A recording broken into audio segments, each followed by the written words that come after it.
Throughout history, many people have examined the evidence regarding the life, death, and resurrection of Jesus Christ. To any unbiased observer who is willing to examine the gospel without prejudice, the accumulated evidence regarding the gospel record is truly overwhelming. For atheists, agnostics, and even Christians, what you are about to see may shock you.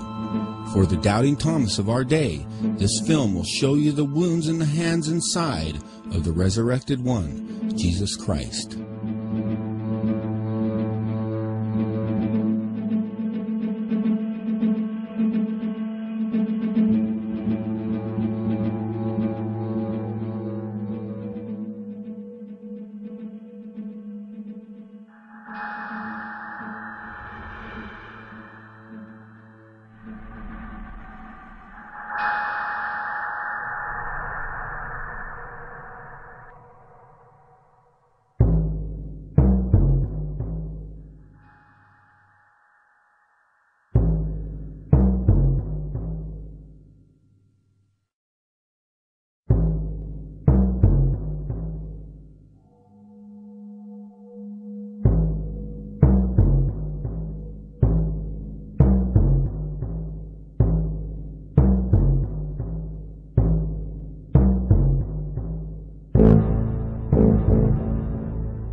It's identical to these pagan myths.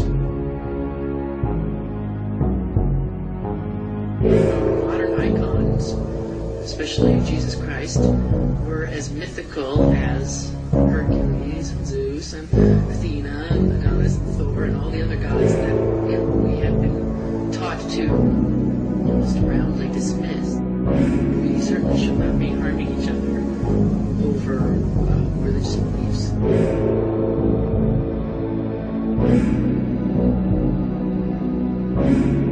We have gods and goddesses in the ancient world who were raised from the dead, don't we? You say, you have to be specific and say, well, who do you have in mind? And what's the gap?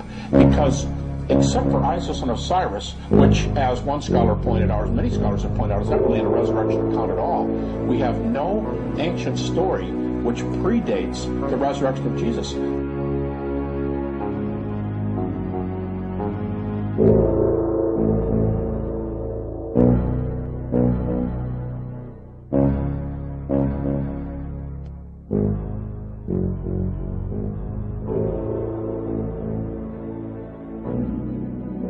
Many unbelievers will argue that Christianity was created by the political establishment for social control, but this argument is inconsistent with the message of the Bible.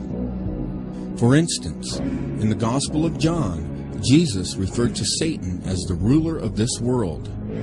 He said that the Holy Spirit will convict the world of judgment because the ruler of this world is judged.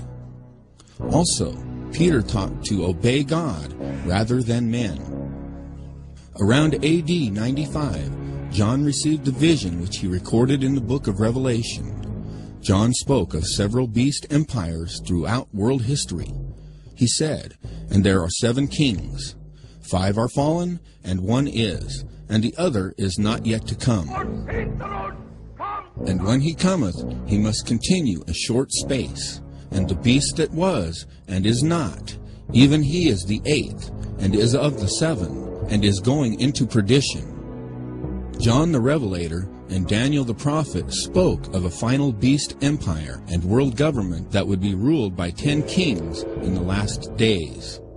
John declared that the world leader will cause all people to receive a mark in their right hand or in their foreheads in order to buy or sell.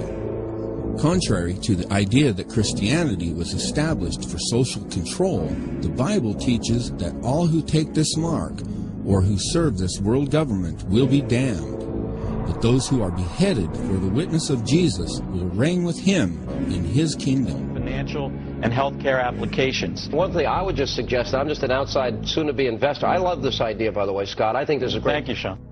This is not to say that the Bible has not been perverted and taken out of context by the political elite for social control, as seen in the secret FEMA plan to use pastors as pacifiers in preparation for martial law.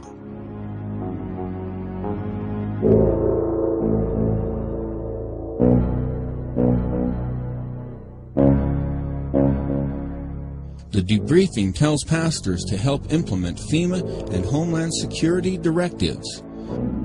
FEMA directors told pastors to preach specific passages to their congregations, like Romans 13. The Bible passage often taken out of context by dictators like Hitler to hoodwink Christians into supporting him. And the text that I want us to focus on is Romans 13, verses 1 to 7. It has been used, for example, to justify unseemly conformity to the status quo both in this country and abroad. It was used to keep the church docile to the Nazi regime in Germany, and it has been used to impede the efforts in this country of those who have worked for equal rights for all races. And I want us to look closely to see what Paul is really teaching here, to see whether those uses are really abuses. If the authorities ever begin to punish the good and reward the bad, our submission to them is going to come into conflict with submission to God. It is right to resist what God has ordained in order to obey what God has commanded. We are being tested to see whether we will try to save our lives and be subject to the atrocities of the ruling power, or whether we will say with Peter, we must obey God rather than men, and risk the losing of our lives. The lie that Christianity was created by the political establishment is among many false ideas being told today in contemporary films like The Da Vinci Code and Zeitgeist.